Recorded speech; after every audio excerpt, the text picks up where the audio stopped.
Amém, glória a Deus. A paz do Senhor, queridas. Que bom estar com vocês. Glória a Deus, que coisa boa. O Senhor tem o jeito dele de fazer as coisas, né? E tudo que o Senhor faz é bom, perfeito e agradável. A gente pode não entender de imediato, mas ele não perde o controle de absolutamente nada. Você pode virar para sua irmã e falar assim: ele não perde o controle de absolutamente nada. O Senhor é poderoso, não é, gente? Pois é, e aprove o Senhor, então, que eu estivesse com vocês com a palavra.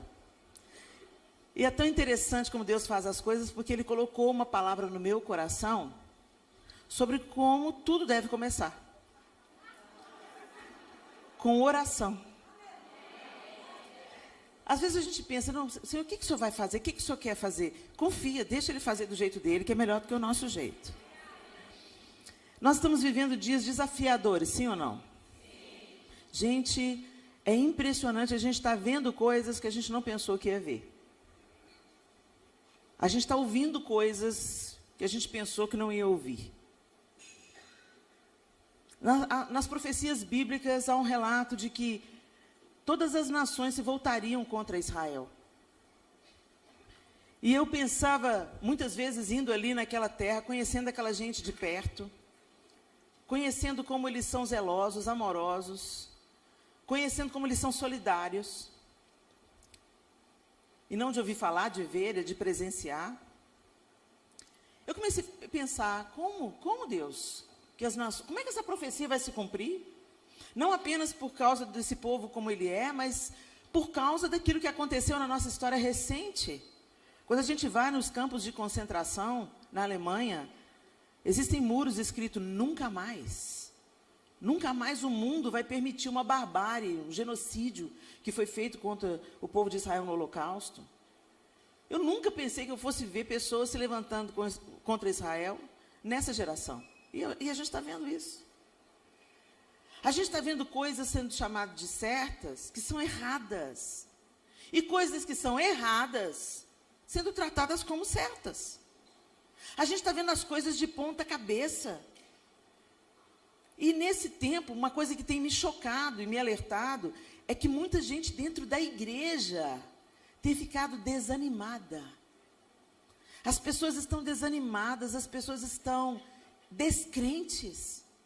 As pessoas começaram a questionar o amor, a bondade, a misericórdia de Deus. Senhor, o Senhor não está vendo isso? Senhor, o Senhor não vai fazer nada? Mas o Senhor não é justiça? O Senhor não é graça e misericórdia? Por que o Senhor está permitindo isso? E isso mostra, gente, como a gente customizou Deus. E como a gente criou um Deus segundo a nossa imaginação. Não é o Deus da Bíblia, o Deus das Escrituras, o Deus que se mostra, o Deus que envia o próprio Filho para ser moído, para que nós recebêssemos novamente acesso e vida. A gente se esquece disso tudo e a gente começa a medir aquele que inventou a justiça pela nossa justiça. E as coisas estão meio invertidas. E as pessoas desesperançadas. Porque a gente está dando lugar, gente, a um evangelho que não é o evangelho de Jesus Cristo. A gente escuta. E hoje, você não é alimentado apenas pela igreja local. Muitas de vocês me conhecem por onde? Pela internet. E na internet é terra de ninguém. Internet tem de tudo. Internet tem um ensino consistente, um ensino bíblico, um ensino cristocêntrico, e também na internet você vai achar um ensino que estimula o seu ego, um estímulo que fala que você é capaz de transformar a si mesma, que você tem que ser a protagonista da sua história. Legal de ouvir isso, não é? É muito legal de ouvir, mas cuidado com as meias verdades.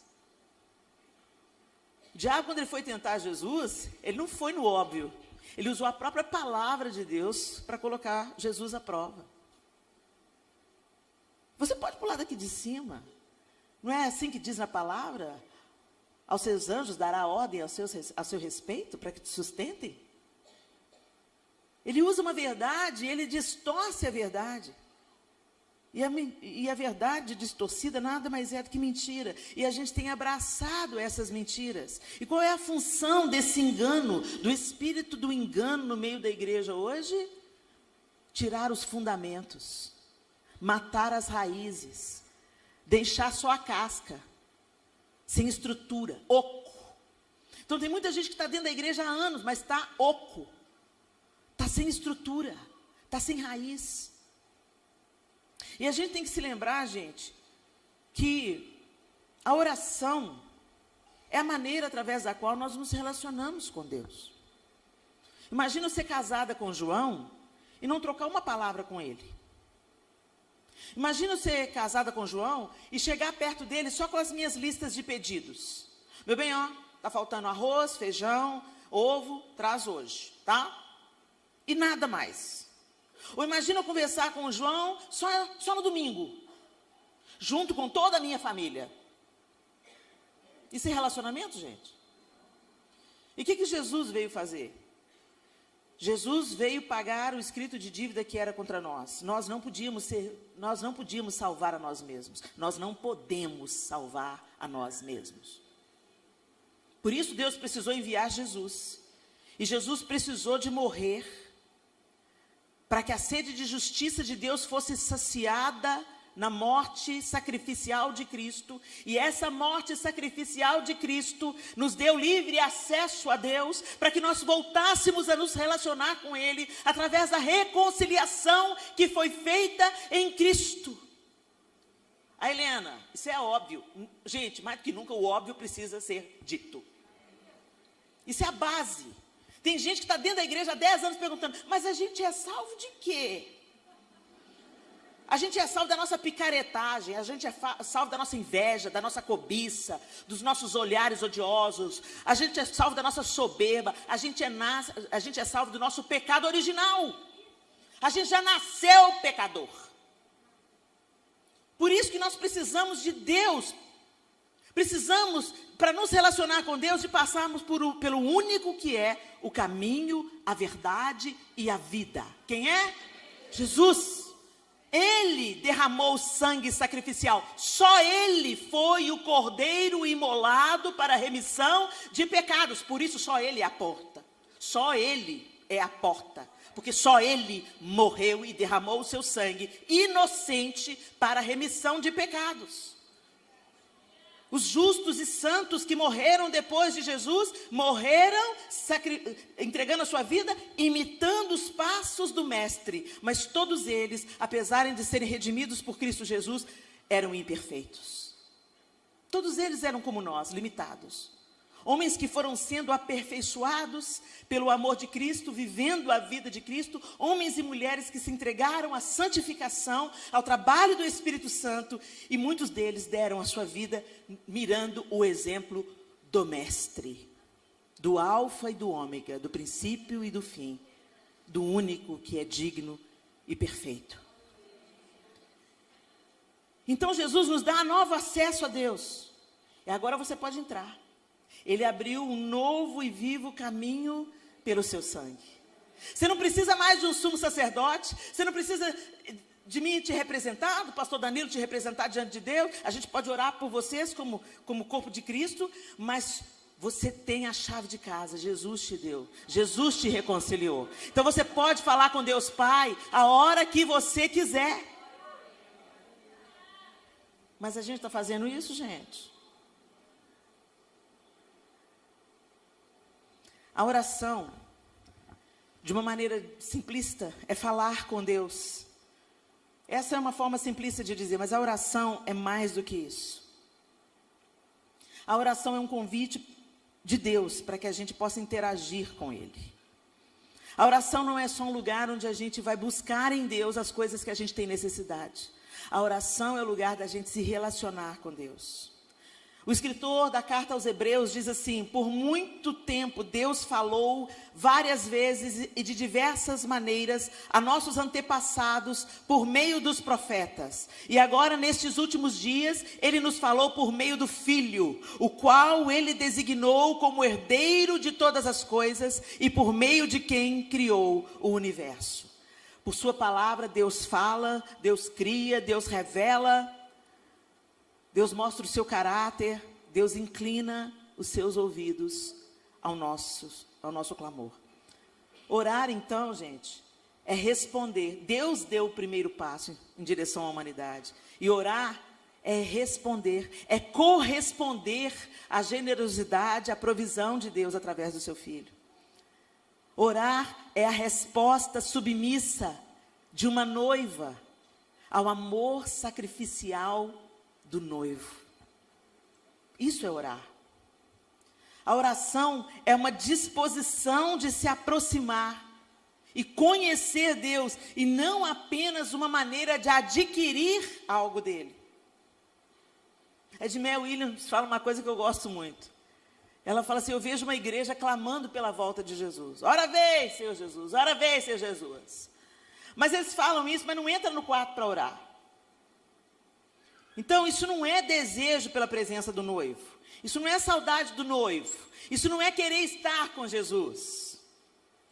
A gente quer ser tirado da terra porque está ruim.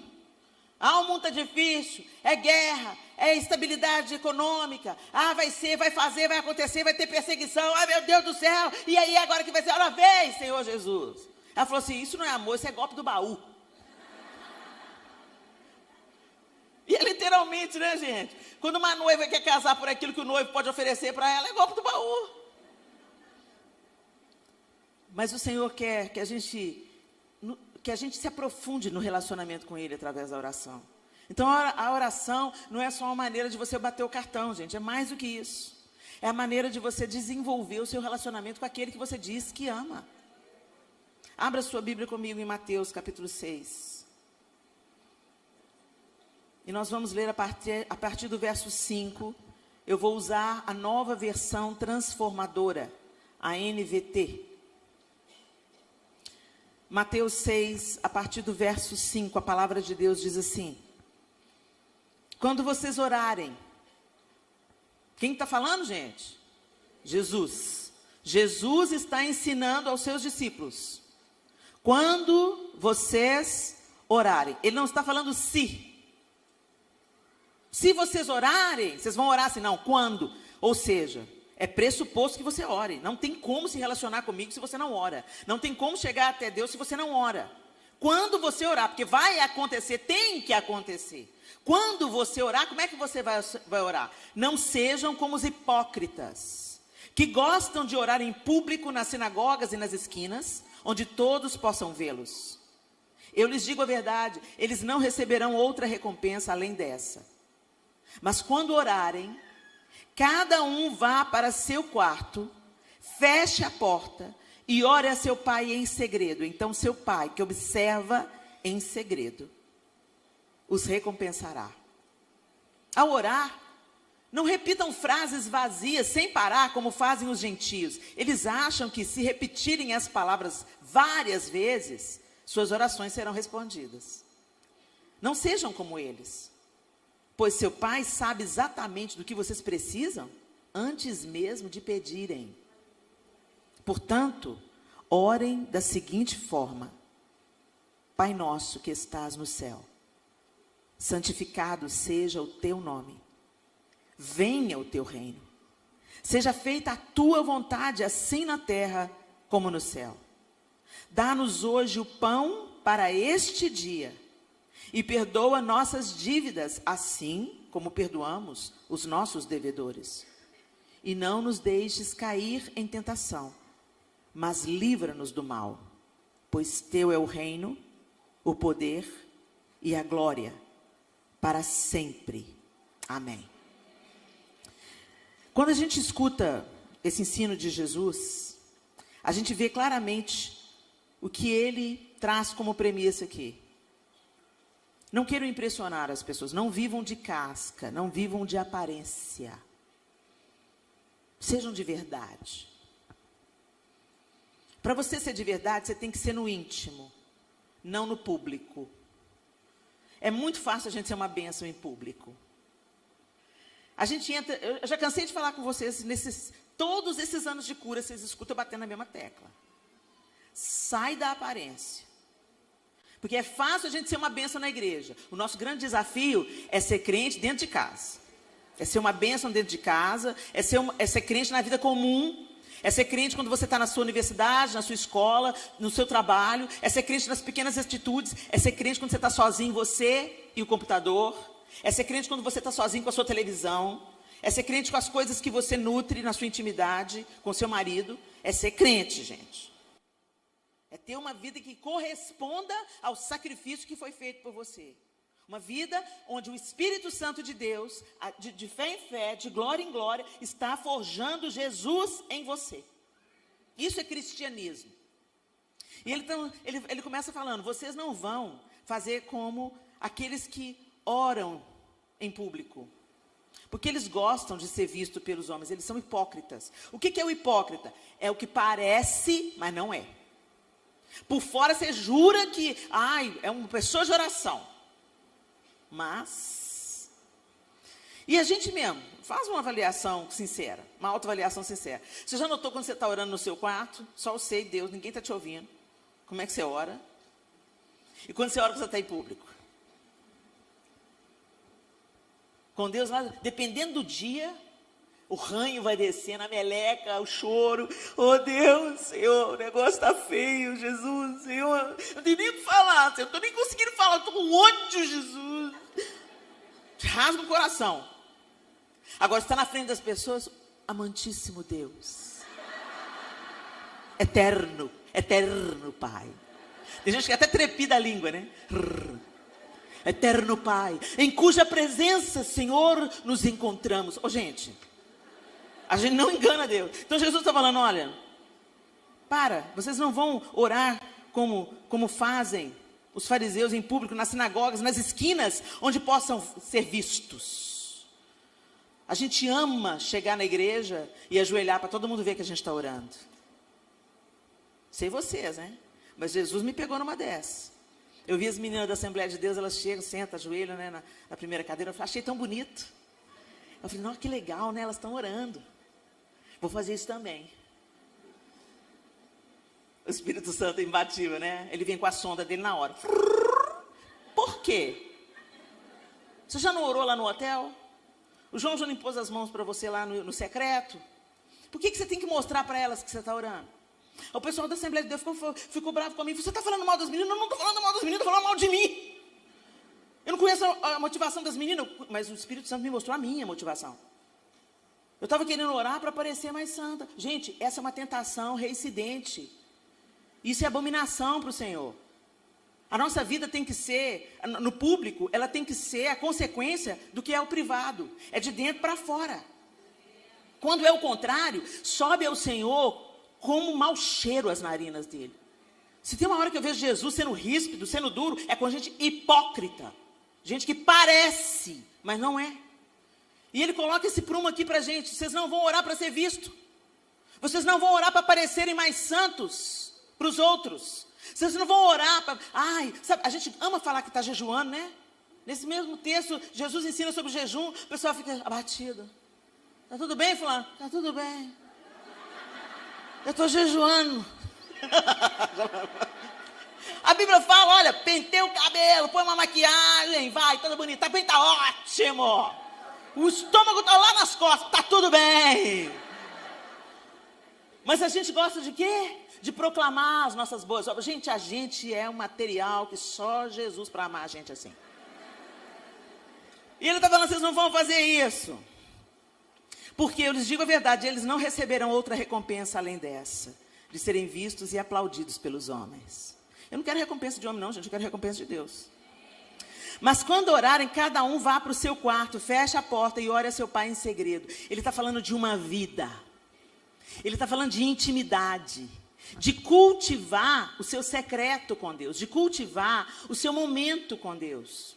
De cultivar, de ser intencional nas suas... Gente, quando você quer conhecer uma pessoa, o que você faz? Se chama para tomar um café.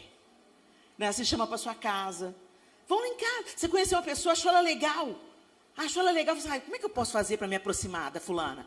Vou convidá-la, vamos tomar um café? Vamos almoçar junto? Vamos sentar ao redor da mesa ali? E é assim que nasce o relacionamento. Não é assim? E aí, à medida que você vai conversando, você vai vendo que vocês têm muita coisa em comum, e isso vai aprofundando, e você vai aprendendo com aquela pessoa, e você vai conhecendo, ela vai contando as experiências dela, você vai contando as suas experiências, e assim nascem as amizades. Por que vocês acham que com Deus é diferente? Você não ora, não lê a Bíblia e fala que conhece Deus, conhece nada, gente. Por que vocês acham que naquele grande dia Jesus vai falar, não te conheço? Mesmo para quem profetiza em nome dele, para quem cura, expele demônio em nome dele. Porque não tem relacionamento. Então ele coloca esse prumo, ele coloca esse padrão. Vocês vão cultivar no privado, vai ser uma coisa verdadeira, de coração para coração, sem meias palavras, sem meias verdades, porque não dá para a gente esconder o nosso coração peludo de Deus, não, gente. Ele conhece as nossas faltas, ele conhece os nossos limites, ele conhece as nossas necessidades, e ele tem prazer de ouvir a nossa sinceridade de coração. A Bíblia diz que o Senhor não despreza o quebrantado de coração. O quebrantado e contrito, ele não despreza, ele não rejeita. Você está despedaçado, vai chorar as pitangas para Deus. E não precisa de medir as palavras, porque você não pode esconder dele as palavras que a sua mente e o seu coração já falaram. Então que saiam pela boca como evidência da sua sinceridade. Mas aí... Ele também fala, não repitam várias frases vazias sem parar, como fazem os gentios, porque pensam que por falar muito, vai ser ouvido. Também não é critério. Mas aí ele coloca para a gente um padrão, uma ordem. E essa ordem, ela não fala de uma reza, porque a gente ora o Pai Nosso, gente, no automático.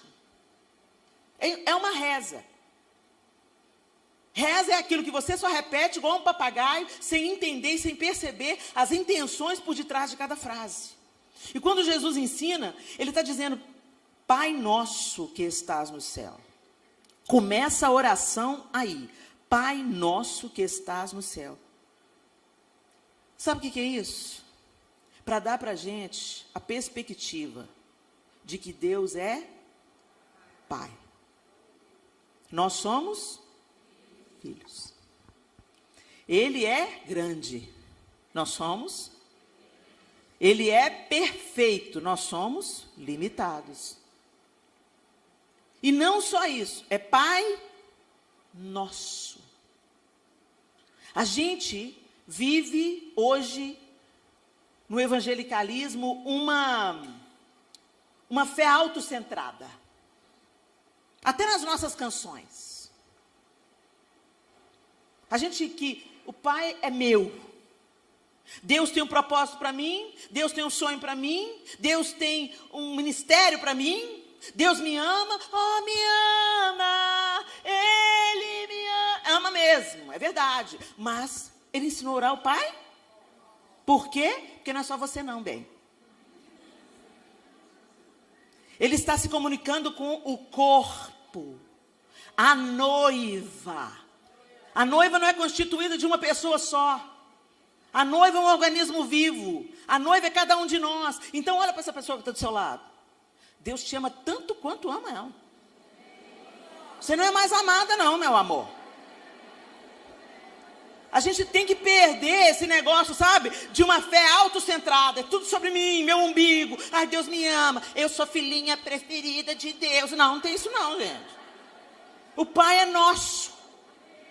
Se o cotovelo está sofrendo, o corpo inteiro padece. Se o dedinho está machucado, o corpo inteiro padece. E a gente precisa de ter a ideia clara que Deus se relaciona com a sua noiva, com a sua igreja, da qual nós somos parte pela graça e misericórdia de Deus.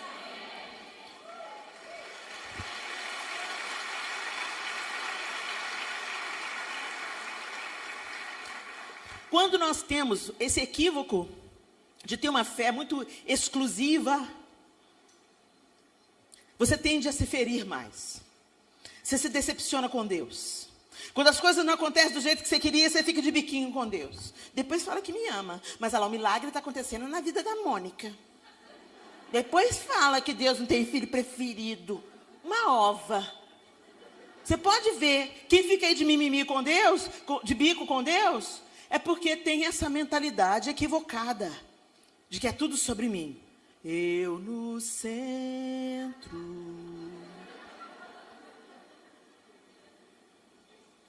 Pai nosso. A salvação é nossa. Jesus é o nosso Rei. Deus é o nosso Pai. Pai nosso que estás nos céus. Nós precisamos de declinar de uma visão de fé autocentrada e egoísta. Tem uma estrutura aqui. Santificado seja o teu nome. Mas Helena, Deus já é santo. Mas como que o nome dele pode se tornar ainda mais santo? Como que o nome dele pode ser ainda mais bendito? Pela vida dele em você. Pelo seu testemunho. Por aquilo que ele está trabalhando em você, forjando em você. Quando as pessoas veem você atravessando um problema difícil, permanecendo fiel e atravessando o vale, saindo do outro lado vitoriosa, as pessoas se inspiram. E elas enxergam, não é sobre a Helena, é sobre o que Deus está sustentando e fazendo na vida da Helena. As pessoas começam a glorificar a Deus. Às vezes você conhece aquela pessoa que tinha uma vida doida, louca, autodestrutiva, destruía a família, cheia de vícios, de perversões. Aí Jesus entra na vida dela. E aí você vê, até a cara da pessoa fica diferente. Parece que ela fica iluminada. A atitude é outra, o tom da voz vira outro, o jeito de caminhar vira outro, o jeito de vestir vira outro. E você sabe que não foi uma coisa só de casca, porque você às vezes é uma pessoa próxima de você. Gente, não tem nada mais delicioso do que ver um processo de novo nascimento. É delicioso demais. A gente experimentou isso de uma maneira muito evidente quando o Arthur, o nosso terceiro filho, nasceu de novo. Ele foi criado na igreja, cresceu na igreja, sempre foi um menino que nunca me deu trabalho. A não ser trabalho assim, de, por exemplo, ter vício, mexer com droga, nada disso. Mas o Arthur, ai Jesus, eu tive que pôr muita mão na cabeça dele e falar, ungido do Senhor, você vai dar muito trabalho para o inferno, rapaz. E aí chegou um tempo que ele veio com uns papos esquisitos, de que não queria ir na igreja, porque a igreja, sabe aqueles papos? Só tem hipócrita, como no mundo não tivesse hipócrita, O mundo é tão bom, né? A igreja é só a igreja que é ruim. Né? Uns papos assim e tal. Mas aí Jesus entrou. Quando Jesus entrou, meu Deus, não tem dúvida que Jesus entrou. Não tem dúvida. Ele nunca pedia perdão por coisa nenhuma. Mãe, pai, preciso conversar com vocês. Desfilou todos os pecados dele diante de nós, pediu perdão. Falei, meu Deus, Jesus fez. Começou a ser a pessoa mais amável do mundo. E todo aquele poder de argumentação que sempre me talhou o sangue, agora ele usa para anunciar Jesus. Eu falei assim, Jesus. Não tem nada mais maravilhoso, você vê a evidência. E quando você vê a evidência, não tem como você dar glória para o homem. Você fala, só Deus faz isso. Só Deus faz isso. Santificado seja o teu nome, Senhor. Que o seu nome seja santificado na minha vida. Que as pessoas olhando para mim, elas vejam o aperfeiçoamento do Senhor, a obra do Senhor. Venha o teu reino. Então você percebe que a primeira parte, venha o teu reino, seja feita a tua vontade. É tudo sobre Deus. Pai nosso que estás no céu, santificado seja o teu nome. Venha a nós o teu reino e seja feita a tua vontade. A estrutura da oração adequada é primeiro você entender quem Deus é. Você não interage com Deus de igual para igual. Sabe aquela história? Não, Deus é meu chapa. Aquela palavra profética, vocês lembram? Nega beiçuda, eis que te digo. Falo assim contigo porque tem intimidade contigo, gente. Sabe? O pessoal fala, o cara, Deus, gente... Gente, quando você conhece, quando você vai conhecendo Deus, através da palavra, através da comunhão, te dá uma santa reverência, gente. Te dá uma santa reverência. Tem um momento que você tem medo até de mexer. Se você está orando e ele entra no quarto, você fica paralisado, cara. É uma presença santa. Você fala, não, Jesus é meu chapa. Gente, sabe aquela pessoa que jura que tem intimidade com você, mas não tem nenhuma? Oi, amiga. Amiga, te conheço. É assim. E muitos de nós estamos vivendo assim, achando que intimidade com Deus é tratar Deus de qualquer jeito, e a gente se esquece. Quando a gente entende que é tudo sobre Ele, que Ele é poderoso, gente, é um relacionamento de pai. Mas, por exemplo, eu não trato meu pai de qualquer jeito. Eu beijo meu pai, eu sento no colo do meu pai. Hoje eu não sento não, porque eu estou pesada para ele. Mas eu reclino a cabeça no peito do meu pai. Mas eu não chego para ele e falo assim, e aí, velho? Não, ele é meu pai. E, deixa eu só abrir um parênteses aqui. Você que é filho de pais mais velhos. Eles não deixaram de ser pais porque estão mais velhos, não. Nós devemos honra aos nossos pais até o último fôlego de vida deles. Às vezes a gente pensa, trata os pais como eles estão envelhecendo e algumas limitações estão se impondo. E você fala, não vai não, pai! Eu me peguei, Deus puxou minha orelha. Minha mãe na pandemia saía sem máscara.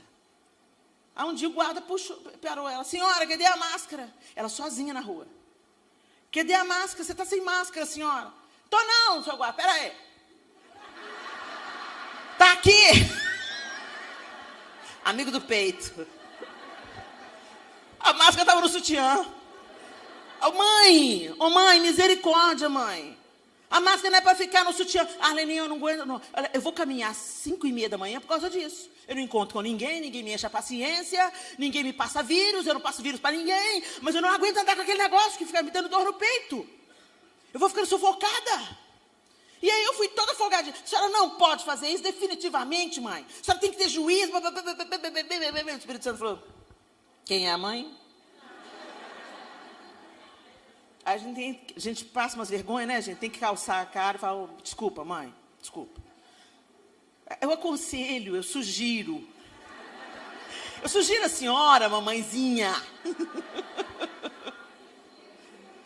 Nossos pais, eles podem estar velhos, mas eles são adultos.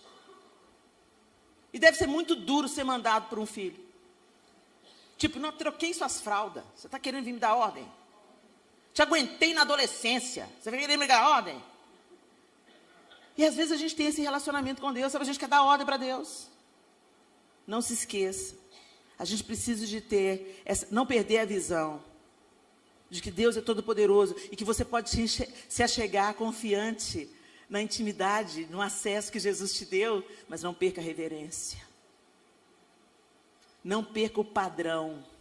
Ele é um Deus santo. Se Ele se manifestar em toda a sua glória, a gente vira churrasco. Por isso que a gente vai ter que ter um corpo glorificado. Essa estrutura não dá conta. Se Deus se manifesta, a gente vai lendo. Eu não sei se vocês leram aquele livro que foi lançado há muitos anos atrás, o Caçadores de Deus.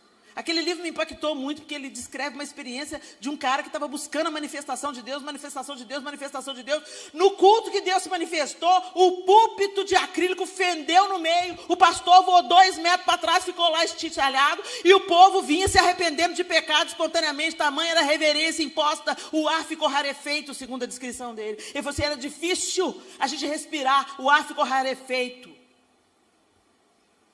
A gente fala, vem com o peso da tua glória. O Espírito Santo traduzindo. Não, vamos lá, vamos traduzir essa música. Porque se ele vem com o peso da glória dele, gente, a gente desintegra. Vocês viram alguma cena lá das cataratas do Iguaçu agora? Quem aí viu? Está com uma vazão impressionante, nunca vista antes. Aquelas passarelas, tudo estão sendo arrastadas. Milhões de litros de água por minuto, por segundo.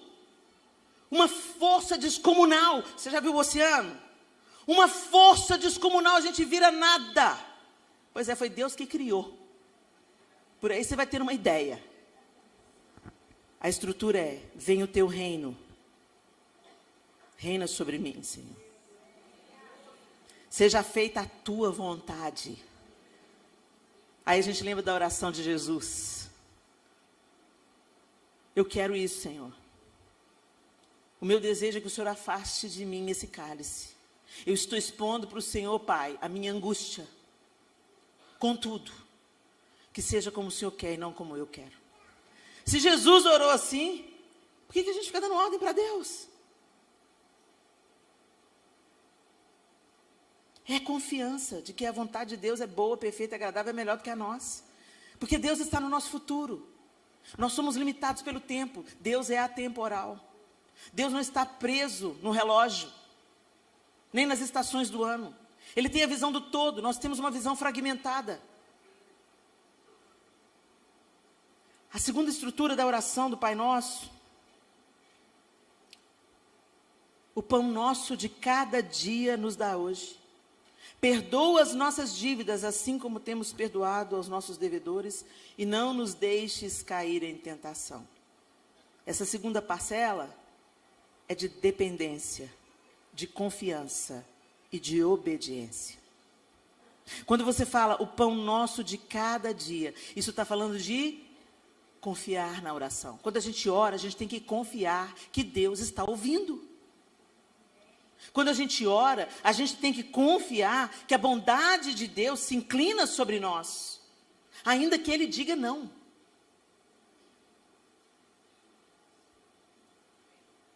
Que Ele vai cuidar de nós mesmo no fundo do vale. Que Ele vai estar conosco mesmo nos dias mais nublados.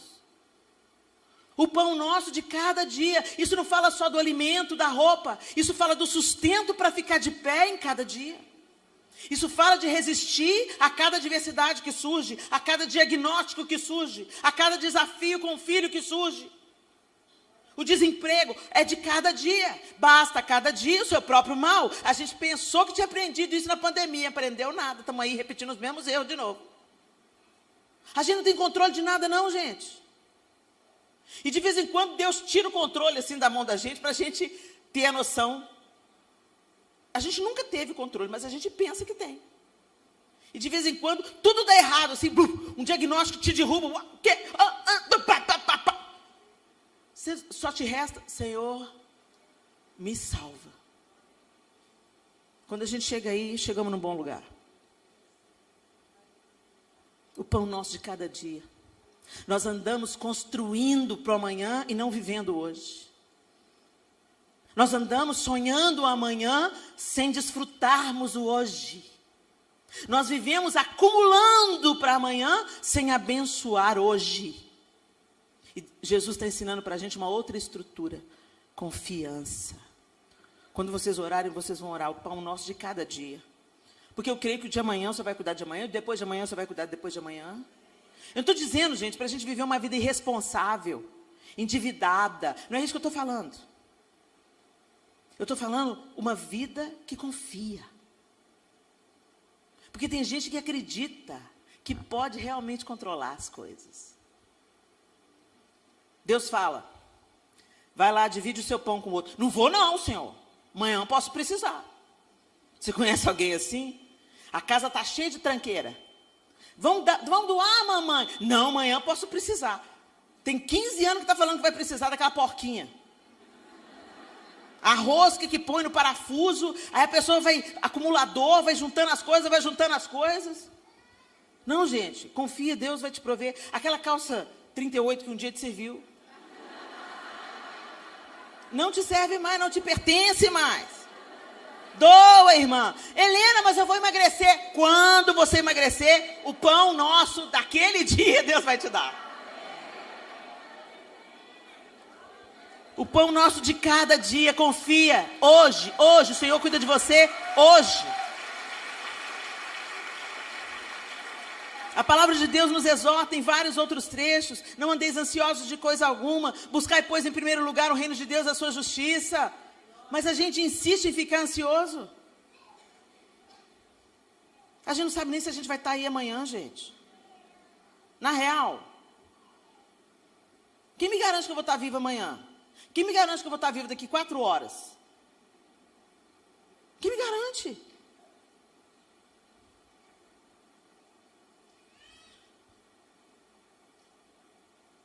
Perdoa as nossas dívidas, assim como perdoamos aos nossos devedores. Ou seja, se você está se achegando a Deus para fazer essa oração, parta do pressuposto que você está resolvido com o seu próximo. Que você não está com o rabo preso com ninguém. Que você não está com pendência com ninguém. É isso que Jesus está colocando aqui, obediência. Confiança, obediência. Ele falou que é para a gente perdoar. Não é para quando você sentir vontade, não. Ao trazeres ao altar a tua oferta, ali te lembrares que alguém tem alguma coisa contra você, deixa a oferta, vai lá, conserta com seu irmão, depois vem e oferece a oferta. É pré-requisito. Antes de você adorar a Deus, conserta com seu irmão. Por isso que ele está dizendo, perdoa as nossas dívidas, porque nós temos pecados, nós falhamos, nós cometemos. Mesmo querendo acertar, a gente erra. Em pensamento, em palavras, em sentimentos, a gente erra. Perdoa, Senhor, nós precisamos de perdão de pecado. A gente esquece disso também. Antigamente a gente tinha oração coletiva de pecados, de perdão de pecados. Eu fui na igreja que o meu sobrinho agora é pastor auxiliar, uma igreja que está nascendo agora, uma graça igreja, uma bênção bíblica, cristocêntrica, uma lindeza. E é tão bom a gente ver quando um jovem, né, tem essa visão e tal. E eles têm uma prática que há muitos anos eu não via na igreja. Na liturgia do culto, uma confissão coletiva de arrependimento de pecados. Eu falei, gente, que coisa linda. Porque isso está previsto ali no Pai Nosso. Perdoa as nossas dívidas. A gente parou de pedir perdão pelo pecado. A gente peca todo dia. Gente, santificação é esse processo de tomar banho todo dia. Não é de ir acumulando pecados. Jesus já nos perdoou e já nos reconectou com Deus. Mas você parou de pecar por causa disso? Não. Então você precisa de rever o seu dia, de chegar diante de Deus e falar, Senhor, o que eu te ofendi hoje? Em que eu entristeci o teu espírito hoje? O Espírito Santo vai te lembrar. E você vai pedir, oh Deus, me perdoa. Briguei com uma menina há pouco, né, na internet.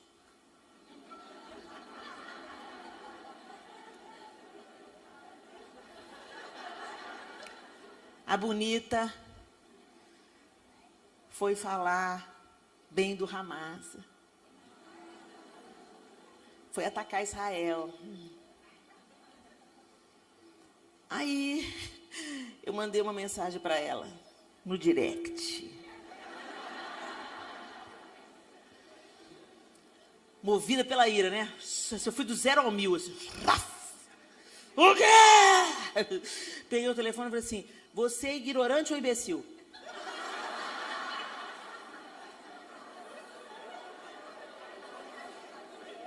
Feio, né? Feio. Aí ela me desacatou do lado de lá. Ignorante você, não sei o que, imbecil você. Ah, esqueci mais um item. Mau caráter. Quando você pensa que você está livre de você, ao velho homem desgraçado aí batendo na sua porta de novo. Falei, o João regalou o olho. Que isso? O que está acontecendo? Helena, quase que ele tomou o celular da minha mão.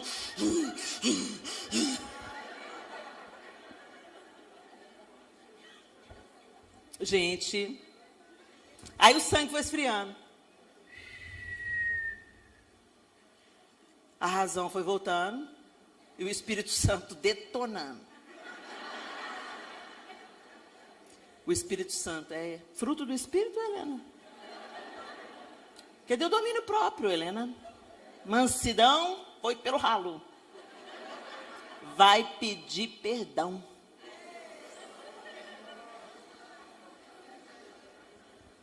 Gente, olha. Gente, deixa o Espírito Santo fazer a obra para você não passar vergonha. Porque se você insistir no erro, dar vazão para sua cara, e você está querendo viver diante de Deus, você vai passar vergonha. Aí fui lá, né? Não consegui, gente. O Espírito Santo não me dava sossego. A coisa foi ficando tão feia que eu estava no meio de um almoço com os pastores. Eu disse, gente, vocês me dão licença um pouquinho? Levantei, fui lá no canto do restaurante, desbloqueei ela.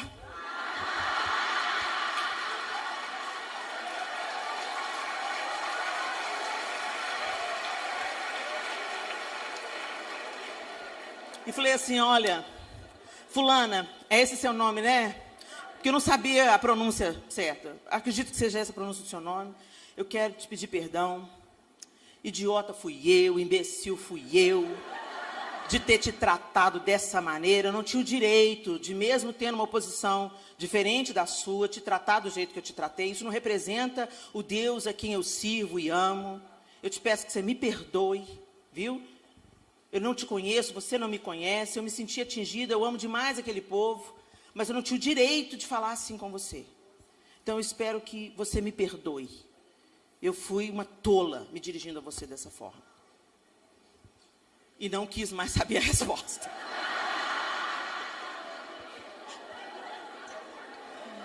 Porque ela tinha todos os motivos para continuar me desacatando, mas enfim. Não voltei lá para ver, não. Eu espero que ela tenha me perdoado. Mas, enfim, o que eu estou querendo dizer, gente, é que a obra do Espírito Santo em nós, ela está sendo feita. E a gente precisa se expor a essa obra todos os dias. E a gente precisa de reconhecer os nossos pecados diante de Deus. Está lá, está no modelo que Jesus deixou. Perdoa as nossas dívidas, Senhor. E é assim que nós vamos sendo aperfeiçoados. Você vai querer parar de passar vergonha. Você vai querer parar de pagar mico para o diabo. Você vai querer que o nome de Deus seja santificado na sua vida. Então nós precisamos de tomar banho todo dia. E para a gente, se chegar a Deus e pedir perdão, a gente tem que estar com o nosso próximo resolvido. Se alguém tem alguma coisa contra você, vai lá e pede perdão. Vai lá e ele pode querer não aceitar? Pode, é o direito dele. Mas você tem a obrigação, no que depender de você, tenha paz com todos os homens. Depois que meu sangue esfriou um pouco mais, eu ainda procurei ela lá, mas agora eu acho que é ela que me bloqueou.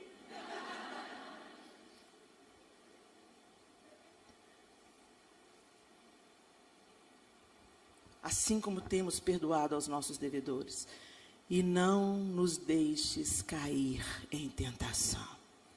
Se eu tivesse orado nessa estrutura, naquele dia de manhã, duvido que eu tinha caído no engano, no laço do capeta. Porque o Senhor escuta a nossa oração, gente. Quando você vê que o negócio está ficando feio assim, o Espírito Santo, pá, dentro de você, ao Senhor, enche a boca d'água.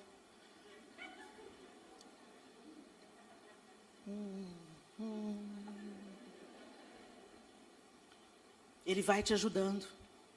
Mas a gente tem que se expor. Essa segunda estrutura, confiança, obediência e dependência de Deus. E na conclusão da oração, pois teu é o reino, o poder e a glória para sempre. A oração começa com Deus no foco e termina com Deus no foco.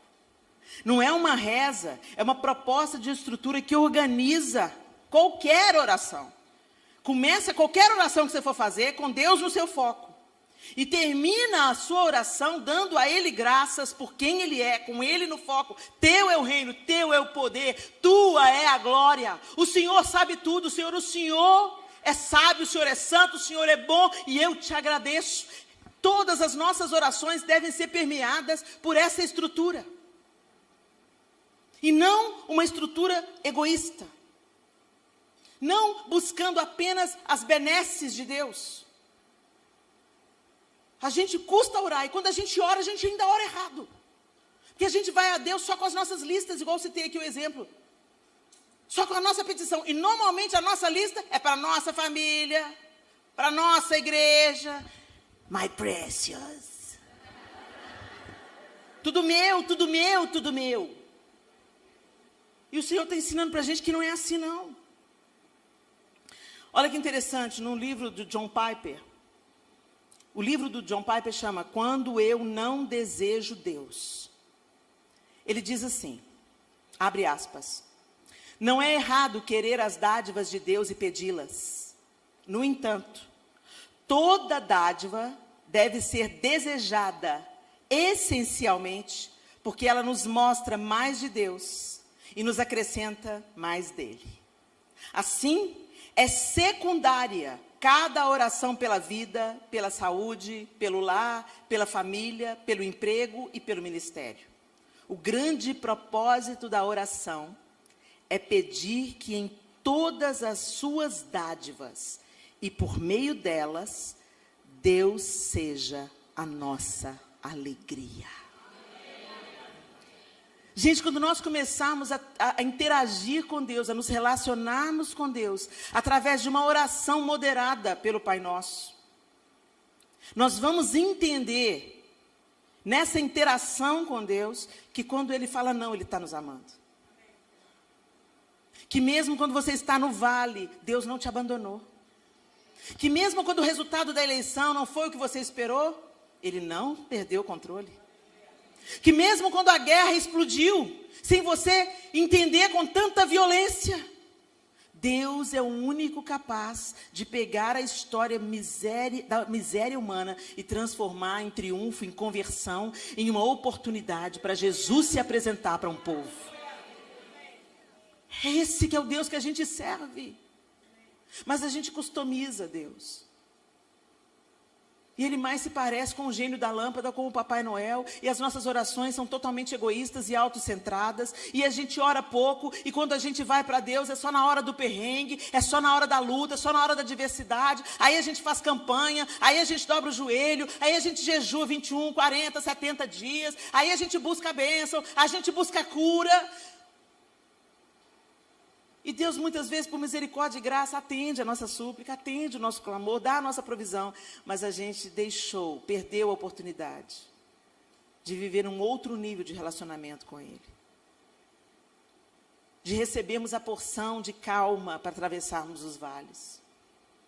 De recebermos a porção de paz.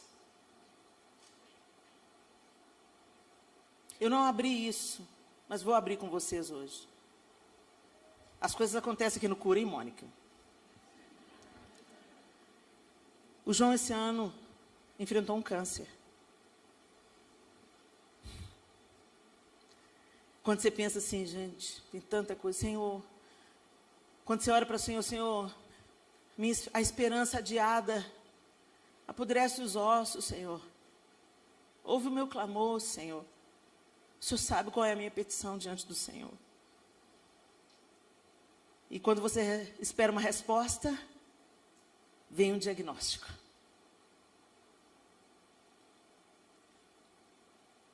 E quando o médico falou, João, são 4 tumores.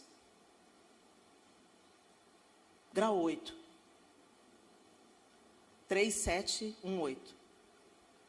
Você tem que fazer uma cirurgia.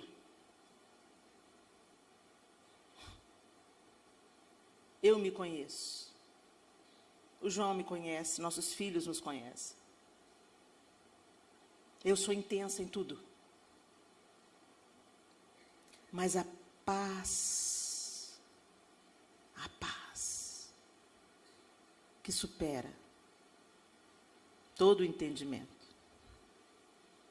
ela veio sobre mim e sobre o João. A gente ficou olhando para o médico. Vai ter que fazer cirurgia e é rápido. A gente saiu dali, ficamos olhando para o outro. Nas investigações a gente estava pedindo a Deus livramento, Deus, dá livramento, que seja um tumor benigno, que não seja nada, Senhor, tem misericórdia, Senhor. Como é que a gente vai lidar com isso, Senhor? Tem misericórdia, tantas coisas passam pela cabeça. Mas Deus não deu. E Ele não me amou menos, em nem um minuto. Ele não amou a gente, né, meu bem? Menos nem um minuto. Ele esteve conosco, Ele está conosco. Todos os dias da nossa vida. É essa presença que você vai querer ter no dia mau. É essa presença que você vai querer ter. Então, construa o seu caminho de relacionamento. Porque a religião não te dá isso. Esse evangelho fake que está sendo pregado não te dá isso.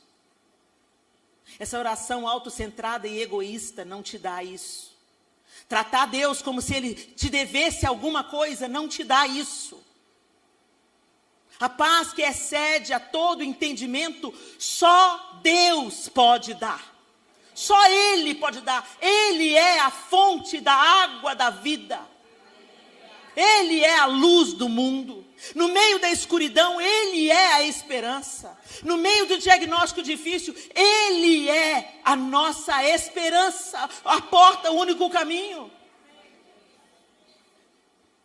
Agora você só tem isso, gente, se você se achegar. E nós precisamos de, como igreja, é urgente, gente. É urgente que nesses dias que nós temos vivido, a gente saia da superfície, a gente abandone a religião, a gente abandone o evangelho fake, ególatra, que insufla o seu ego e mente para você dizendo que você pode se solucionar sozinho, que você é o protagonista da sua história. O protagonista da minha história é Deus. Ele é o início e o fim, Ele é o motivo de tudo, Ele é a razão da minha existência.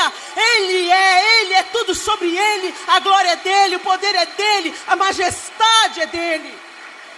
A força que eu tenho vem dEle, a saúde que eu tenho vem dEle, a esperança que eu tenho vem dEle, a paz que eu tenho vem dEle. O perdão que eu preciso no dia que eu fracasso vem dEle. É tudo sobre Ele. Então por que a gente não se achega a Ele, minha linda? Por que a gente fica na superfície, insistindo na religiosidade?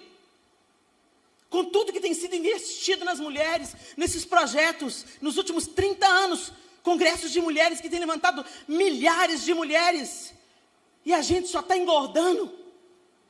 Ou resolvendo câncer com band-aid.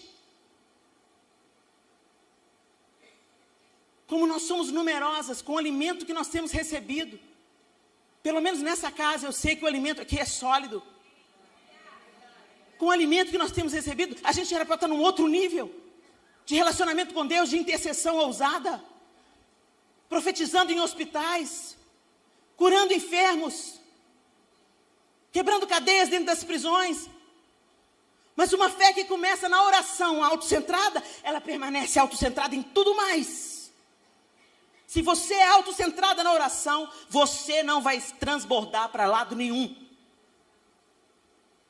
As bênçãos são para você, a alegria é para você e para sua família, o dinheiro é para você e para sua família, o conforto é para você e para sua família. Se a minha família está bem, que o resto exploda. No fim, é isso que está no fundo das nossas motivações. Quando nós temos uma vida de oração rasa e autocentrada.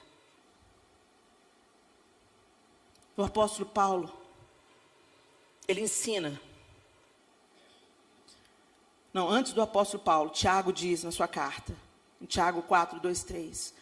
Querem o que não têm e até matam para consegui-lo. Invejam o que os outros possuem. Lutam e fazem guerra para tomar deles. E, no entanto, não têm o que desejam porque não pedem. E quando pedem, não recebem, pois seus motivos são errados. Pedem apenas o que lhes dará prazer. O apóstolo Paulo nos orienta a nos achegarmos a Deus com confiança e com ações de graça. Aos Filipenses ele diz, não vivam preocupados com coisa alguma. Em vez disso, orem a Deus pedindo aquilo de que precisam e agradecendo-lhe por tudo que Ele já fez. Filipenses 4:6. E a consequência disso? Então vocês experimentarão a paz de Deus que excede todo entendimento e que guardará seu coração e sua mente em Cristo Jesus. Aos Tessalonicenses ele diz, nunca deixem de orar, sejam gratos em todas as circunstâncias, pois essa é a vontade de Deus para vocês em Cristo Jesus. É fácil você agradecer uma bênção, mas Deus quer que a gente agradeça o diagnóstico difícil. Senhor, nós não estamos entendendo nada, mas bendito seja o nome do Senhor, porque se o Senhor quer que a gente passe por isso, é o Senhor mesmo que vai sustentar a gente. Obrigada, porque a sua força está conosco, a sua paz está conosco, a provisão está conosco. E a sua decisão é o melhor para nós.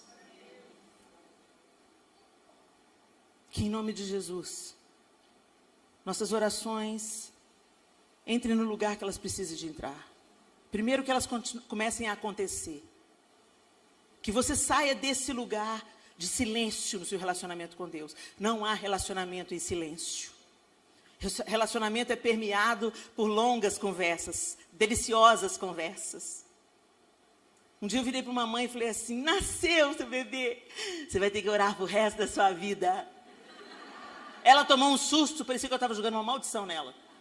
Ela: ai, pastora. Eu falei: mas você já não conversa com ele? Eu quero conversar com o João o resto da minha vida e na eternidade. Não deveria ser um peso, mas aí você vê como é que a gente tem um relacionamento com o coração. É algo que a gente vai lá pagar. É algo que a gente vai lá dar o check da religiosidade. Ah, tem que orar, né? Ah, vou orar. Não, gente, vou lá. Vou conversar com o meu amor. Vou ter uma conversa com ele. Vou abrir meu coração para ele, vou confessar meu pecado para ele. Vou buscar minha alegria nele, vou buscar minha esperança nele. Vou contar meus sonhos para ele. E vou dizer: coincide com os meus, Jesus. Me faz sonhar os seus sonhos, porque os seus ninguém pode frustrar. Eu quero sonhar os seus sonhos. É num relacionamento, gente.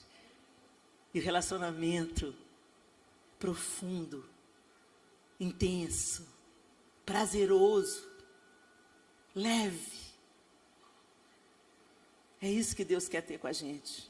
Uma história. Caminhar junto. No dia que você não estiver aguentando andar, te pegar no colo. Te fazer atravessar. Ainda que eu ande pelo vale da sombra da morte, não temerei mal nenhum, porque tu estás comigo. Tu estás comigo. Feche os seus olhos. Ele está. Senhor, nós estamos na tua presença. O Senhor é a nossa alegria. O Senhor é a nossa esperança. O Senhor é a fonte da água da vida. O Senhor é a nossa alegria, contentamento e prazer. E força nos dias difíceis. Pai nosso, nós como tuas filhas reunidas aqui, te pedimos, ensina-nos a orar. Ajuda-nos, Espírito Santo de Deus, a sermos intencionais na nossa vida de oração. A buscarmos até encontrar. A priorizarmos esse tempo, Senhor, mesmo quando é desafiador. Como se disso dependesse a nossa vida, porque depende. A gente não sabe o quanto. Não queremos andar angustiadas nem desesperadas, mas queremos descansar em Ti, achando a nossa porção no Senhor, todo dia, a nossa paz, a despeito das circunstâncias ao redor, o nosso contentamento, a despeito daquilo que temos, a nossa fé esperançosa de que a gente já sabe o fim da história. E reconhecer o Senhor em todos os nossos caminhos. O Senhor é bom, a sua misericórdia dura para sempre, e de geração em geração a sua fidelidade. Nós queremos não apenas verbalizar isso, Senhor, mas nós queremos viver isso, Senhor. Conversar contigo, nos aquietar aos teus pés, como Maria, falar e ouvir, ouvir e falar, aprender de ti, aprender de ti, receber de ti o que só o Senhor pode nos dar. Toma-nos pela tua mão, Senhor, e guia-nos no teu caminho, e ensina-nos crescer na nossa vida de comunhão contigo, que as nossas conversas se prolonguem, que a gente conheça a tua face amorosa e sejamos conhecidas do Senhor, que os nossos sonhos e projetos sejam totalmente depositados em tuas mãos, que a gente prove da tua fidelidade dia após dia. Ensina-nos, ajuda-nos, atrai-nos, em nome de Jesus. Amém e amém. Deus abençoe vocês.